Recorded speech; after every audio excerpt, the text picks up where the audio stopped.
buenos días con todos. Agradezco la oportunidad de invitarnos para poder apoyar en todas las acciones como profesional de la salud para la prevención de las enfermedades, los accidentes de trabajo, en esta oportunidad contra el gran problema sanitario que estamos viviendo, el problema de la pandemia por este agente tan letal que ha causado tantas muertes, pero que sí es posible poder ir frenándolo con la participación de todos los ciudadanos. Mi agradecimiento también a la Confederación General de Trabajadores del Perú, la organización que realmente es fraterna con todos los trabajadores. Quien habla también es un trabajador más del sector salud.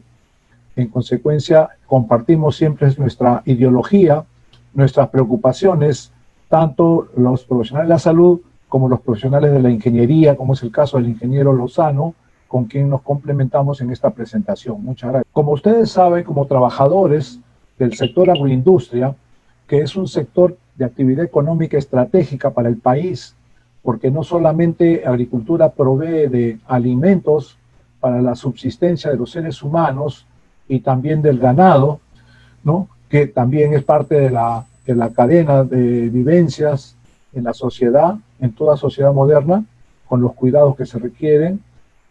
Igualmente sabemos de que, de acuerdo a la legislación vigente, todos los centros de trabajo, que hasta 20 trabajadores, ¿no?, pueden tener su supervisor de salud o deben tener su supervisor de salud y seguridad en el trabajo, y a partir de 20 hacia arriba deben tener su comité de salud y seguridad en el trabajo, ¿no? Y cuando se trata de empresas grandes con muchos trabajadores o complejos industriales, como el caso del sector agroindustria, cuando son de un mismo empleador, entonces pueden tener también subcomités para cada uno de los locales numerosos o componentes de las empresas grandes, con la finalidad de convertirse en organismos paritarios en la cual participa no solo el empleador y sus representantes, sino también los trabajadores, porque el tema que actualmente nos toca explicarles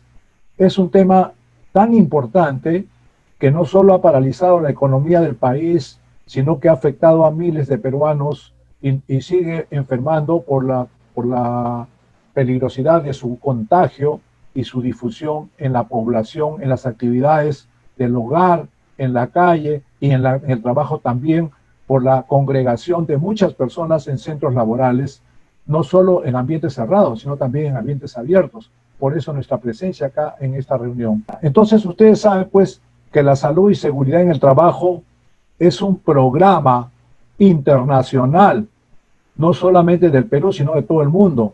En todo el mundo, todas las sociedades que avanzan en su desarrollo, en su conocimiento acerca de los peligros en el trabajo, ¿no?, están organizados, ¿no?, y el organismo máximo en el mundo que se preocupa por dar los lineamientos, las normas internacionales en los cuales los países se hacen miembros de este convenio internacional que es la OIT, la Organización Internacional del Trabajo, que pertenece a las Naciones Unidas. El Perú es miembro, parte de esa organización internacional, y por lo cuanto está comprometido en todos los convenios que firman en nuestros congresos, nuestros gobiernos, para implementarlos en cada país de todo el mundo, ¿no?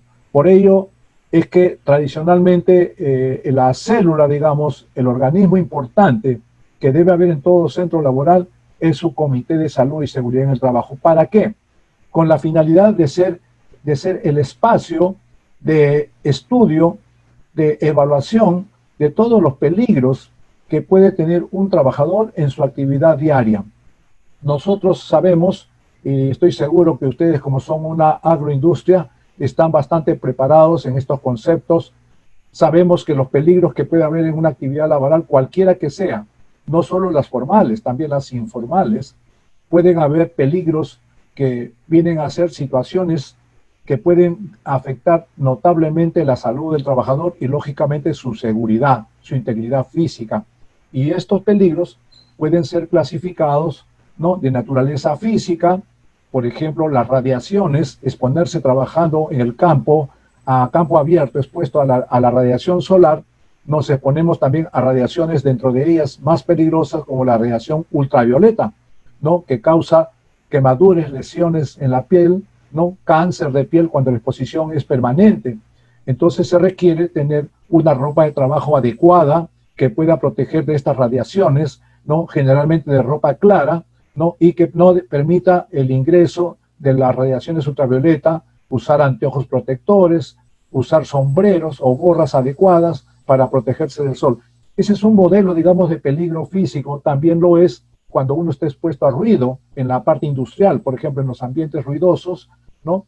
Puede haber ruido que puede afectar la capacidad auditiva, ¿no? Todo ruido que está por encima de 85 decibeles, pues resulta que lesiona el órgano auditivo interno de las personas y causa lo que se conoce comúnmente como hipoacusias, o sea, disminución de la capacidad auditiva de la persona, que a través del tiempo, si no se toman medidas de control, de prevención, entonces puede ir perdiendo esa capacidad auditiva en corto tiempo, ¿no? Por ello, es importante recordar estos tipos de peligros que existen en el trabajo: radiaciones, ruido.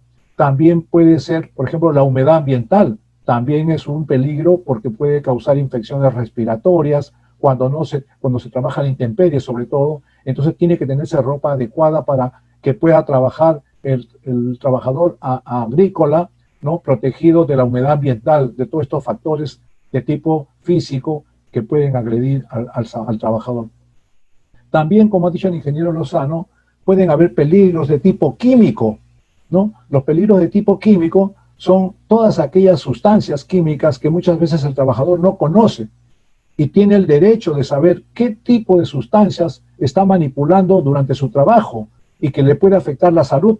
Estos agentes químicos que utiliza, si no tiene los equipos de protección personal, guantes, mascarillas, respiradores, entonces si no tiene los equipos de protección personal, no se puede proteger, por ejemplo, para que inhale, como dice, ha mencionado el ingeniero Lozano, el uso de plaguicidas, por ejemplo, en el campo, para eliminar todas esas plagas de organismos que afectan a las plantas, que son útiles, sea para la alimentación o sea de uso ornamental, también plantas ornamentales. Entonces se contaminan con agentes químicos tóxicos. Igualmente, en la parte industrial se pueden generar humos, se pueden generar vapores, se pueden generar material particulado, polvo, ¿no? En las chancadoras, en las moledoras, ¿no? Y todo tipo de maquinaria pues se convierte también en un peligro. Entonces tenemos peligros físicos, peligros químicos, hay peligros mecánicos, hay peligros locativos cuando son instalaciones que tienen puntos de riesgo en los cuales pueden haber accidentes, caídas, quemaduras. O sea,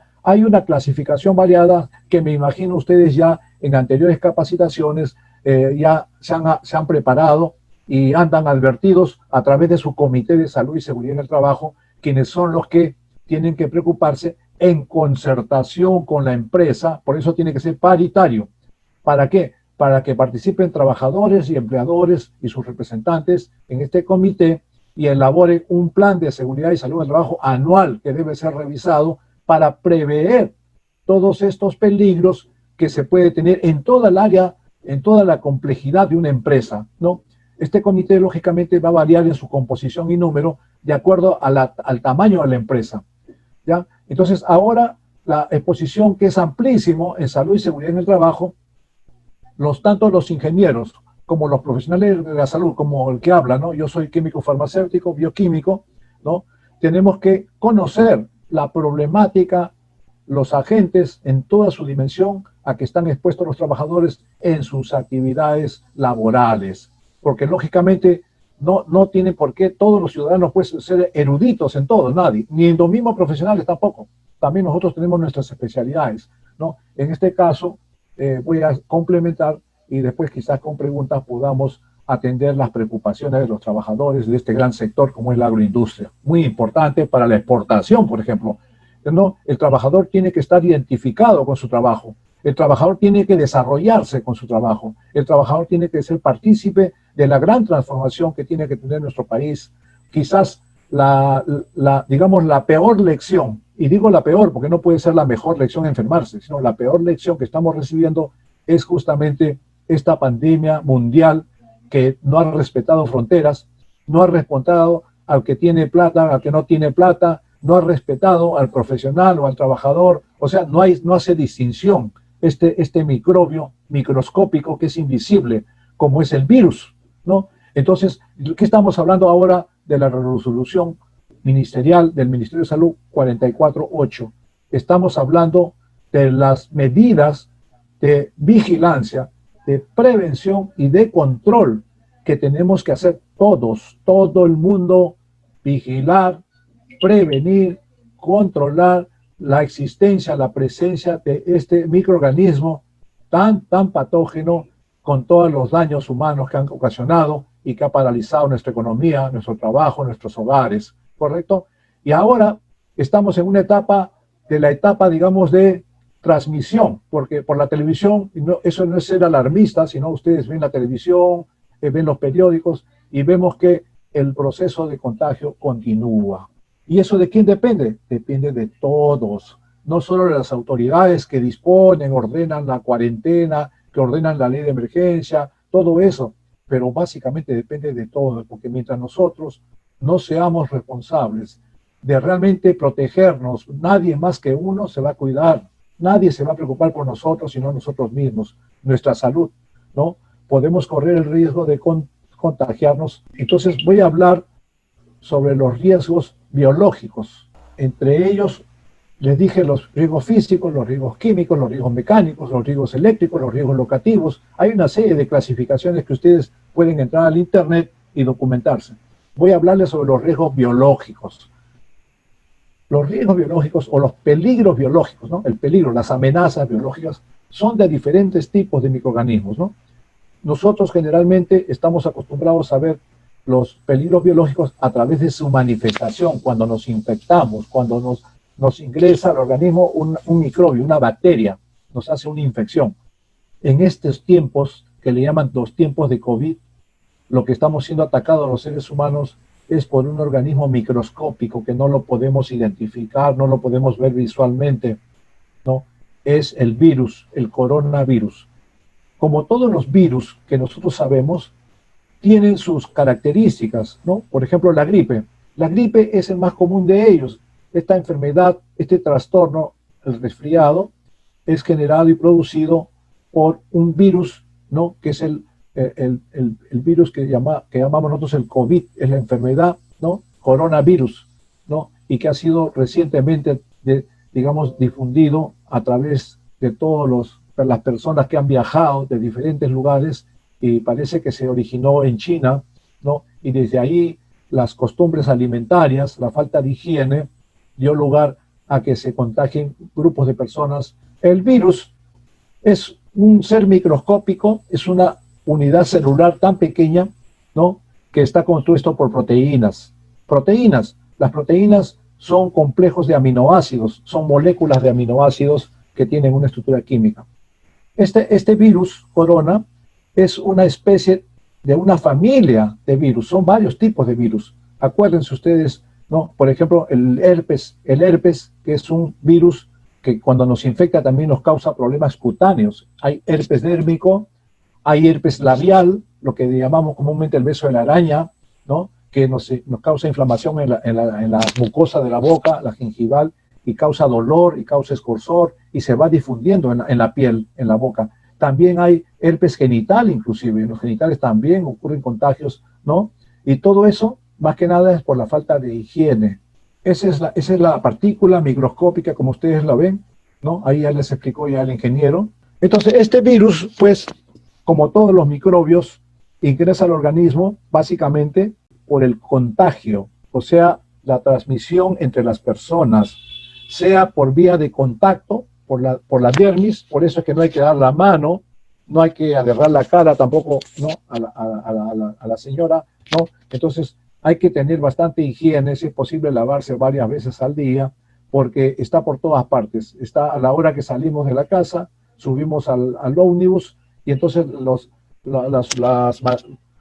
pasamanos, todo está contaminado, ¿no? Entonces, por esa razón es que últimamente ya se han dado medidas más estrictas para que haya higiene en los buses públicos, ¿no? Porque sube y baja la gente, no deben estar amontonados, porque el contagio se produce porque simplemente es así el modo de transmisión, por contacto, por inhalación. Si yo estuviera presente ahí, yo tendría que estar con la mascarilla puesta para poder hablar y no contaminar a los demás compañeros de trabajo. No pueden estar a menos de 2 metros, tienen que estar separados, lo que el ingeniero dijo, el aislamiento social. Bueno, en el campo laboral, ese aislamiento social se llama separación laboral. Tiene que haber una distancia mínima de 2 metros entre el trabajador y trabajador. ¿Para qué? Para que no se produzca el contagio, porque uno no sabe quién está portando el virus. Ahora, lógicamente, de acuerdo a los estudios que se han hecho, se ha comprobado que hay grupos de personas que son las más vulnerables, son las más susceptibles de hacer la enfermedad. Miren lo que hablo, de hacer la enfermedad. No todos hacen la enfermedad. Del 100% de personas, tradicionalmente se conocía al inicio de esta enfermedad que más o menos un 5 a 10% se infectaban, ¿no? Pero con el tiempo que ha transcurrido, ustedes han visto que ha ido creciendo la cantidad de personas infectadas, ¿no? Hasta ahora. ¿Y qué ocurre?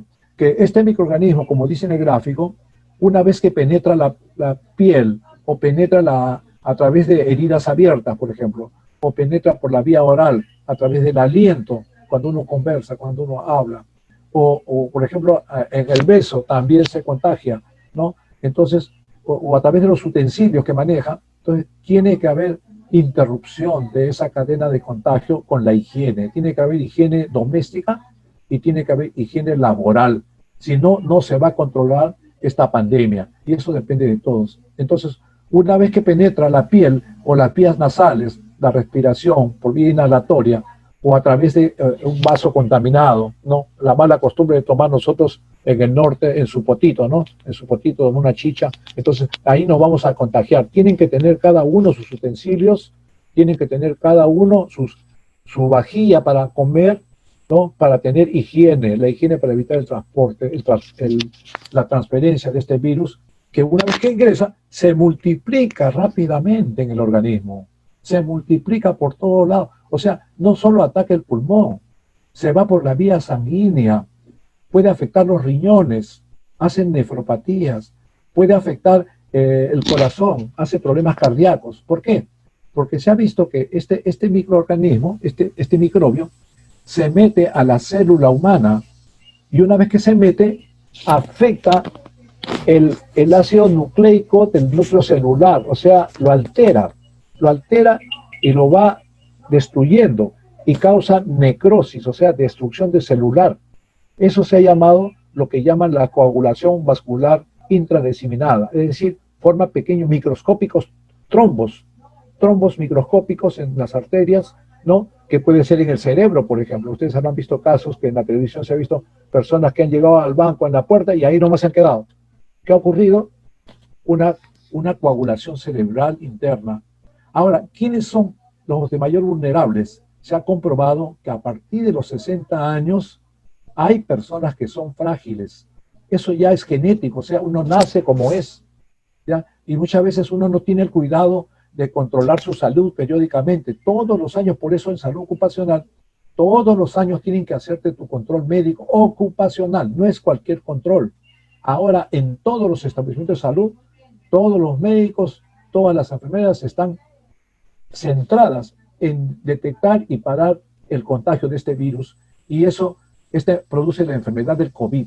Esta enfermedad tiene 3 etapas. La primera etapa es la etapa del contacto.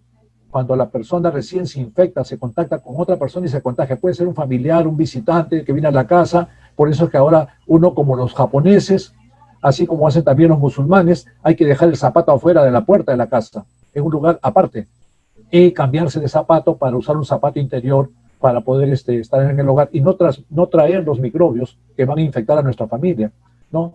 Entonces, esa es una primera medida, digamos, de aislamiento. En la industria, ¿cómo hacemos? Ponemos pediluvios a la entrada de la planta, de la fábrica o del establecimiento laboral. ¿Para qué? Para que la suela pueda mojarse, ¿no? Y que tienen desinfectante químico y matar a este virus, ¿no? Y no llevar al interior. No solo para proteger los productos, sino ahora para proteger a las personas, a los trabajadores. Entonces, tenemos que tener, pues, todo una ideología. Nuestro estilo de vida tiene que cambiar, tiene que haber más higiene en todo, en la casa, en el trabajo, en el traslado, en el transporte, en toda actividad. ¿Para qué? Para evitar esa multiplicación que estamos viendo en la lámina múltiple del microbio y que se siga expandiendo, ¿correcto? Entonces, ¿eso qué pasa entonces?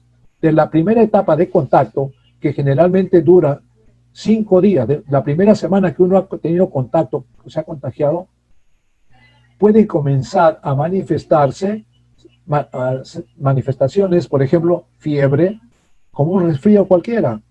Puede haber algunas cefaleas, dolor de cabeza, puede haber estornudos, puede haber tos, ¿no? Entonces, esa es esa etapa de contacto, de contagio, le llaman la etapa viral. La etapa viral es de contacto y de contagio, ¿no? En la primera semana.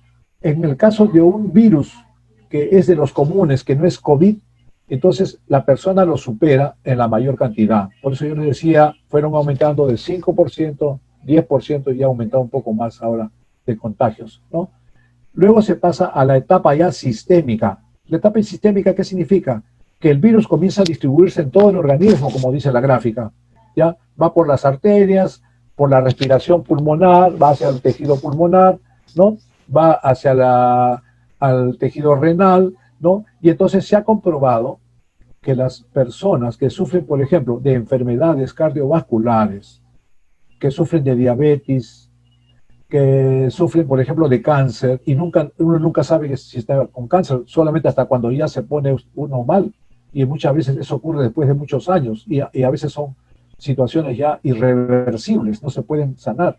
Entonces, esas personas que tienen esas debilidades, ¿no? Esas debilidades orgánicas, ¿no? Por ejemplo, que sufren de enfermedad pulmonar crónica. Hay personas, por ejemplo, que somos afónicos, que no podemos estar en ambientes donde haya, por ejemplo, que enciendan una vela, cualquier tipo de sustancia. La leña, por ejemplo, generan carbón, partículas de carbón. Uno no puede inhalar eso, los que son alérgicos respiratorios. Y entonces, también por el uso de máquinas que generan humos internos, entonces ya estamos viendo ahí que hay debilidades en algunas personas por esa razón, que a partir de los 60, y ahora ya en la ley lo han puesto a partir de los 65, le han ampliado un poquito más para que puedan seguir trabajando, pero es un riesgo. ¿Qué cosa es riesgo? El riesgo es diferente al término de peligro. El riesgo es la probabilidad que yo me enferme.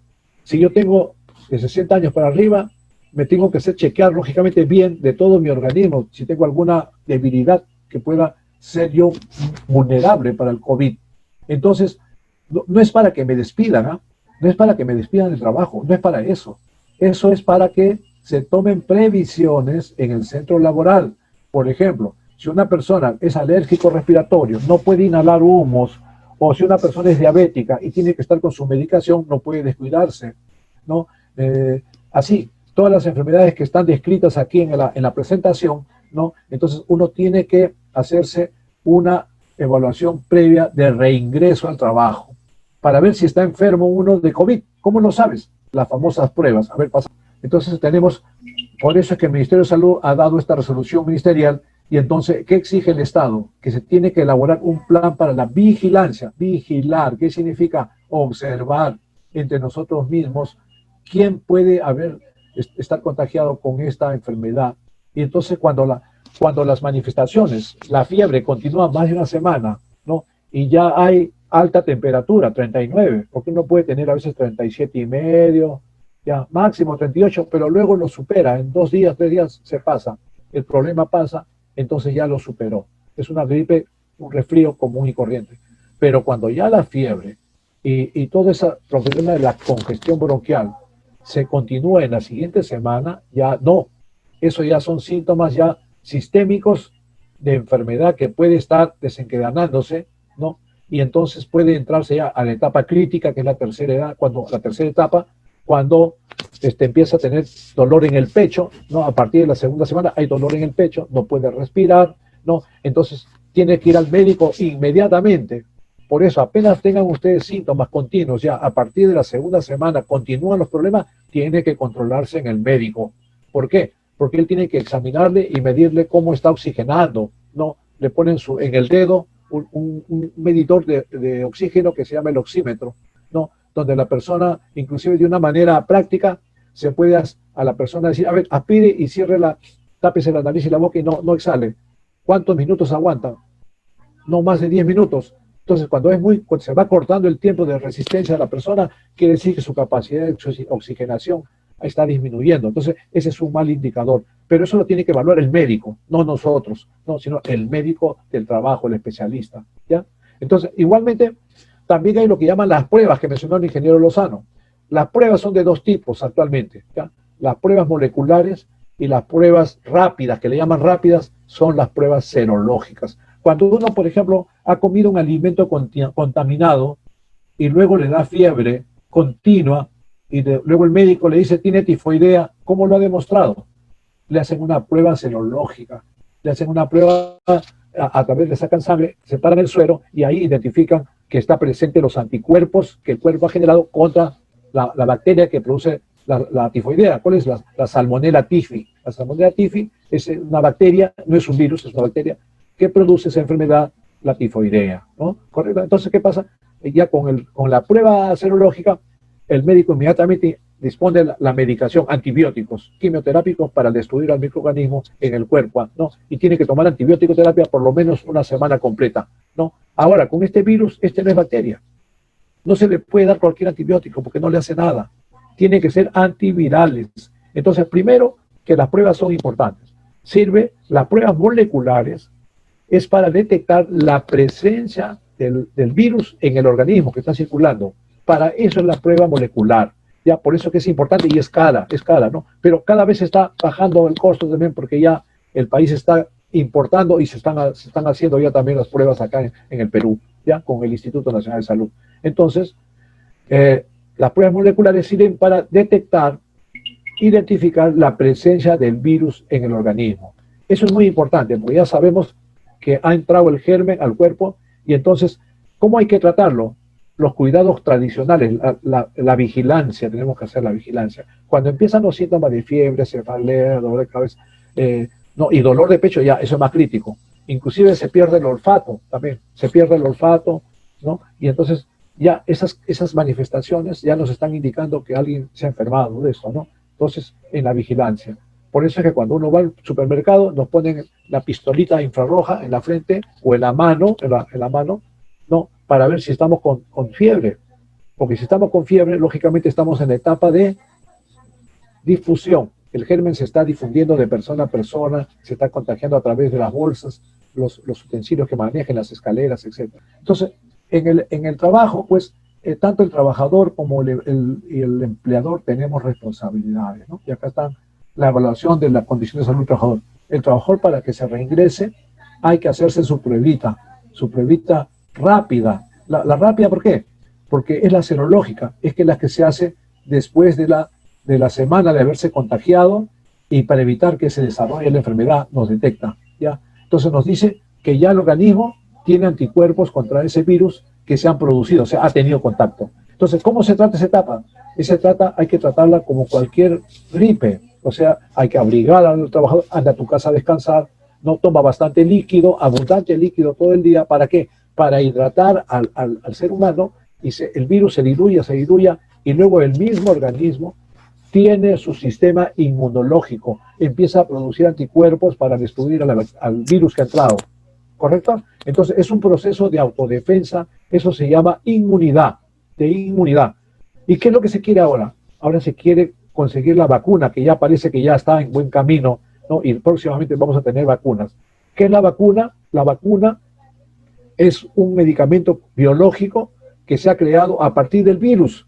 El virus se inyecta en animales de experimentación, puede ser en auquénidos, en caballos, y luego se saca la sangre y esa sangre se separa su suero. Por eso por ahí hablaban algunos de que se pueden inyectar el suero de otro enfermo. No, no es la adecuada, no es la forma. Tiene que ser bajo una preparación especial de este material biológico para que pueda ser utilizado como vacuna. ¿Por qué especial? Porque sigue, así como la agroindustria, sigue un proceso biotecnológico. Se extraen los anticuerpos, se les pone en una fórmula farmacéutica, ¿no? Y se le da la esterilidad adecuada para que esas proteínas de este virus sirvan como antígeno para que genere la inmunidad, se llama, ¿no? Una inmunidad adquirida a través de una vacuna que se inyecta. Y entonces el organismo comienza a desarrollar sus defensas como ayuda de esta vacuna. Entonces ya uno se puede prevenir antes que se enferme, ya está protegido, ya tiene los anticuerpos en su cuerpo. ¿Ya? Entonces el empleador tiene la obligación pues de hacer que los médicos del trabajo, los profesionales de salud estén atendiendo esta vigilancia en la empresa. Ahora, dependerá lógicamente de acuerdo a la tabla que les ha mostrado el ingeniero, de acuerdo al número de trabajadores, lógicamente. Cuanto mayor es el número, entonces son mayores el servicio de salud y seguridad ocupacional también crece, ¿no? Para la necesidad de controlar a todo el personal, ¿no? Tiene que tener todo su ficha epidemiológica. O sea, antes de entrar al trabajo, tiene que pasar por el médico y que le hagan su ficha epidemiológica para saber qué enfermedades ha tenido, qué enfermedades tiene actualmente y poder ingresar sano y no infectar a sus compañeros de trabajo. Entonces, esas son las medidas de entrada dentro de la vigilancia y ver la condición de la salud del trabajador que va a entrar a trabajar, ¿no? Identificar el riesgo de exposición en cada puesto de trabajo. Tradicionalmente la metodología en salud ocupacional es identificar los puntos críticos dentro del proceso laboral que son riesgosos al tipo de agente. ¿Ya? En este lugar que acá, por ejemplo, tenemos una chancadora, ahí va a haber creación de partículas, de polvo, entonces habrá que tomar las medidas de acuerdo al tipo de agente. En esta otra, digamos, hay ruido, habrá que confinar la máquina que produce ruido o ponerla en otro lugar, porque es demasiado fuerte el ruido y va a afectar la capacidad auditiva, ¿no? Pero un agente biológico invisible, ¿cómo lo controlas? No hay forma, no hay forma, porque cualquiera, yo puedo estar sano hoy día y mañana estoy enfermo porque me fui a una fiesta en la cual había mucha gente que está infectada, entonces me contagio. Entonces, tiene que haber esa conciencia si es que uno quiere llegar a viejo, ¿no? Entonces, hay que tratar de revisar bien esas obligaciones de los trabajadores y los empleadores, por supuesto, dar todo el apoyo, la sensibilización, la capacitación, lo que estamos haciendo ahorita. Esta es nuestra mayor satisfacción, ¿no? Con el ingeniero Lozano, de informar a los trabajadores de estos peligros ahora centrados en el coronavirus, porque este es un peligroso agente, no es humo, no es vapor, no es material particulado, pero es un agente biológico, microscópico, que si se mete al organismo, se reproduce rápidamente y nos afecta el corazón, nos afecta el riñón, nos afecta la vía respiratoria, nos produce asfixia. Ese es el primer peligro, digamos, que se manifiesta de manera visible, pero internamente ya el virus se está destruyendo, está causando microcoágulos, ¿no? Hasta en el cerebro. Entonces uno, si es vulnerable, entonces tengo yo que primero evaluar bien cuáles son mis debilidades, ¿no? Y eso se llaman los factores de riesgo, que por ahí están, ¿no? ¿Cuáles son las obligaciones? La higiene permanente de manos, porque a través de las manos, ¿no?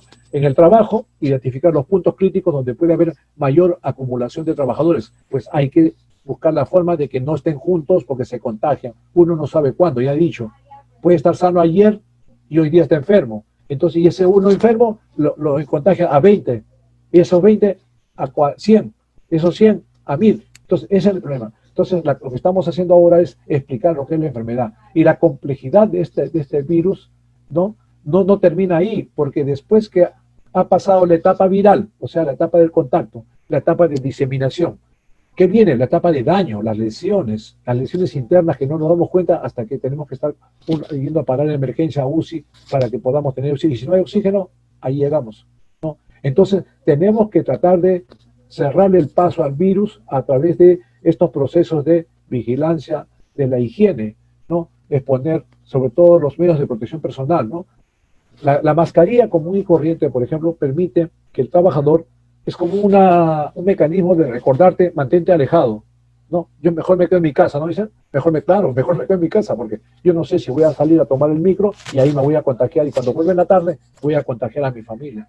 ¿Se dan cuenta? Entonces, esto tiene que pasar, va a pasar, porque como hemos pasado a través de la historia de la humanidad, acuérdense las películas que vemos a diario, las etapas de peste, por ejemplo, en la época medieval, la peste se llevaba pues millones de seres humanos en un castillo, ¿no? En un tiempo corto, porque no habían antibióticos, no habían toda la medicina. Actualmente también estamos algo parecido, porque ya por lo menos ya tenemos un esquema terapéutico que se está conociendo mejor la enfermedad a través de todos estos exámenes, de estas pruebas que hacemos, ¿no?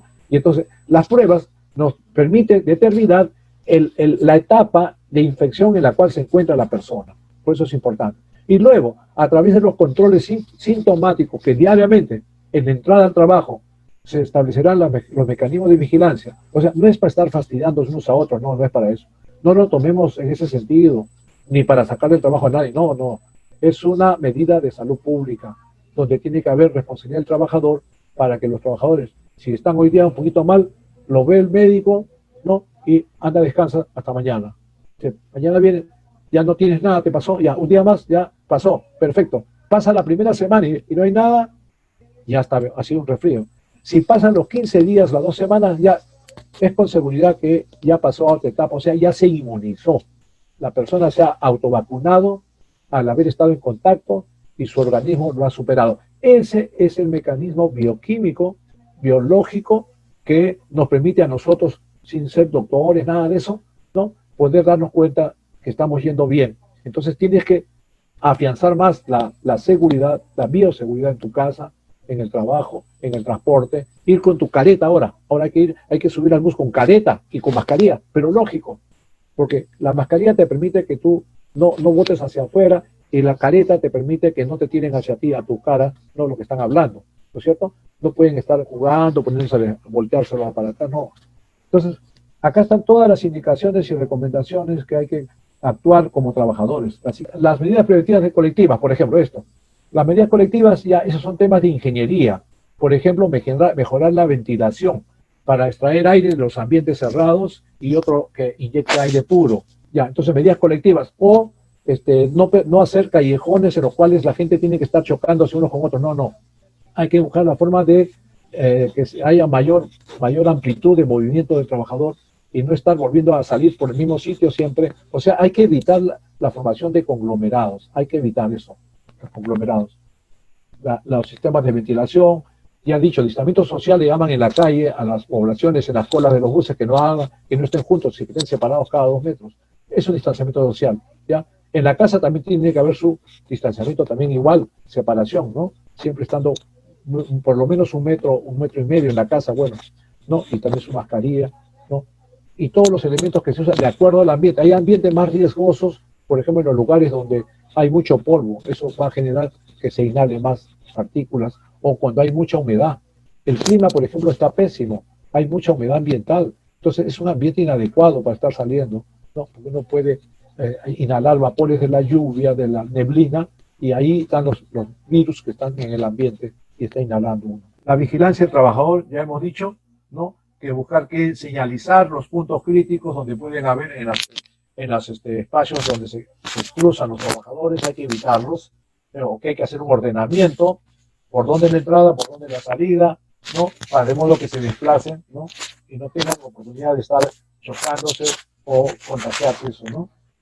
Y lógicamente la población vulnerable hay que identificarlos. Por eso tienen que hacerle su ficha epidemiológica para saber qué enfermedad padece. Eso no es para votar al trabajador. De ninguna manera, hay que el Ministerio de Trabajo, inmediatamente ustedes notifican. Yo, por ejemplo, como profesor de la universidad, yo he tenido que declarar y firmar mi declaración de comorbilidad, se llama. Yo tengo comorbilidades, ¿no? No tengo problemas respiratorios, porque yo no puedo, ¿no?, entrar en conglomerados ni hablar. Pero hay profesores jóvenes que sí tienen la capacidad biológica de poder, digamos, mantenerse, pero tampoco, igual, tienen que usar su respirador, tienen que usar su careta, todos los medios, ¿no? Ahora estamos así enseñando de forma virtual, ¿no? Entonces, todo esto de la vigilancia epidemiológica tenemos que aplicarlo y todos identificar los contactos en el trabajo, ¿no? En el domicilio también igual, de preferencia no tener reuniones familiares, porque el hijo viene de la universidad, viene de la calle, ¿no? Si no tiene vehículo, va a tener el riesgo de contagiarse. Los grupos de riesgo, ya les expliqué, las personas vulnerables, a partir de los 60 años, no, y legalmente a partir de los 65, pero ya desde los 60 ya uno tiene que guardarse temprano. No puede uno estar ya dando vueltas por ahí, ya no es recomendable, ¿no? Aparte que si es hora de guardarse, la policía se lo va a llevar. La metodología en salud ocupacional, ¿qué es lo primero? Hay que hacer los CIPER, identificar el peligro. Ahora, además de los peligros que ya hemos identificado años anteriores en nuestro centro laboral, va a variar, lógicamente. En un complejo industrial hay trabajadores que están en el campo y hay trabajadores que están en planta, donde procesan los cereales, las frutas, etcétera. Entonces, vamos a ver diferentes peligros en cada ámbito laboral, unos a la intemperie, otros bajo techo. Entonces, tenemos que analizar en esta oportunidad, priorizar el peligro del COVID. ¿Cómo controlarlo? Tanto en los que entran a trabajar en el agro como en los que entran a trabajar a la planta, ¿no? O los que entran en el almacén, por ejemplo. También igual, ¿no? Evitar los conglomerados. Tiene que haber realmente una ideología en la higiene. Acuérdense bien eso. Todos tenemos que cambiar si queremos llegar a viejos, si no, nos quedamos en el camino. Ya, esto en realidad es una presentación normal porque hay diferentes áreas con diferentes peligros, con diferentes amenazas, partículas de polvo, hay partículas, riesgos biológicos, hay riesgos químicos, los que usan fertilizantes, plaguicidas, también ¿no? Pero nuestra atención ahora estamos en la vigilancia, la prevención y el control del riesgo de exponernos al virus. Y eso es inteligencia. Ustedes, los trabajadores, son inteligentes. Hay que prepararse. Todas las charlas, asistan a todas las charlas, hagan todas las preguntas para poder absorber las preocupaciones en ustedes y en su hogar. Gracias.